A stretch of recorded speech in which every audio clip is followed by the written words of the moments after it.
Гүлшат Кадыровна, менин суроомда бул баягы биздин жарандарыбызды кызыктырган мынау камсыздандыруу компаниялары менен чыр чатак чыккан учурда унаа ээлеринин кызыкчылыгын коргоо үчүн кандай чаралар көрүлөт? Мисалы, эгерде камсыздандыруу компаниясы камсыздандыруу окуясы болгондо төлөбөй койсо кандай чаралар көрүлөт? Ким тарабынан?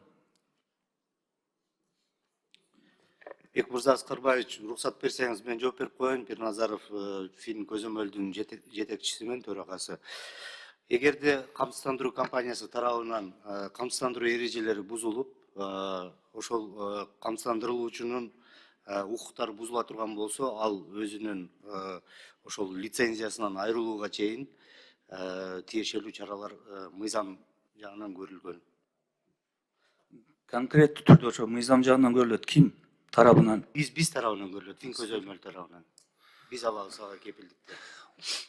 Унааны чет мамлекеттен саткан алып келет биздин жарандар, туурабы?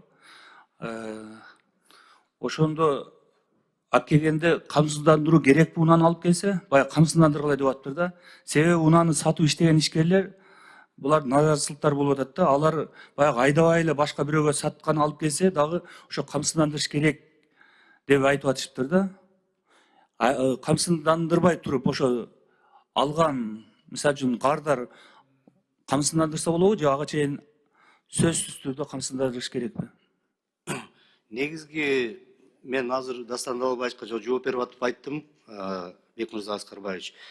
Биз азыр кайра тартып атабыз бул механизмди. Азыр ошонун баардыгын дыкат иликтеп чыгып туруп, ошол механизмди негизи сунуштайбыз. Бирок мунун концепциясы бүгүнкү күндө эле анык. Бир алынган камсыздандыруу полис, ал ошол автотранспорт каражатына байланат. Анын ичинде болсо, ошону айдай турган өзүнүн ээсиби же доверенностьтун негизинде айдай турган кишиби, ошолордун фамилиялары жазылат да. Ошондуктан ошол камсыздандыруу полиси кайрадан алына бербей эле, ошол камсыздандыруу полиси өзүнүн ушул жыл ичинде бири-бирине өтө турган болуп гана ишке ашыралы деп атабыз. Рахмат. Атайын деген ушуга көңүл буруш керек да. Керек болсо ошону, себеби ушул жаатта наразылыктар көп экен да. Эртерээк алып келсеңиздер, биз дагы карап беребиз. Андан сырткары, кыймылсыз мүлктү страховка кылбаса канча айып пул каралган жана ким тараптан ал салынат? Ал боюнча бизде айып пул каралган эмес. Камсыздандыруу полиси жок болсо, ага айып пул каралган эмес. Биздин мына бузуулар жөнүндө кодексте андай статья жок.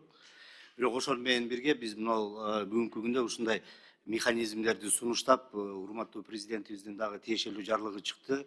Сиздер көрүп атасыздар, биздин айланабызда, анан көп жерлерде мына аз-аздан болсо дагы мына жер титирөөлөр болуп атат. 3,5 балл, 4 баллга чейин кетип атат.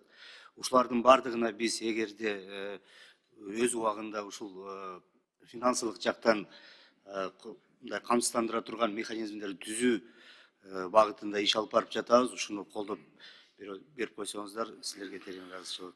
Албетте, муну ошо иш алып барышыңыздар керек. Себеби бүгүнкү күндө кыймылсыз мүлккө страховка кылбаган жарандарыбыз эгер айып пул болбосо албетте жүрө берет да. Эгер андан кийин эми бизди билесиздер да. Болгондон кийин анан артынан кыйкырабыз. Ошого эми раз сиздердин ишиңиздер ушул болгондон кийин керектүү механизмдерди иштеп чыгып алып келишиңиздер керек.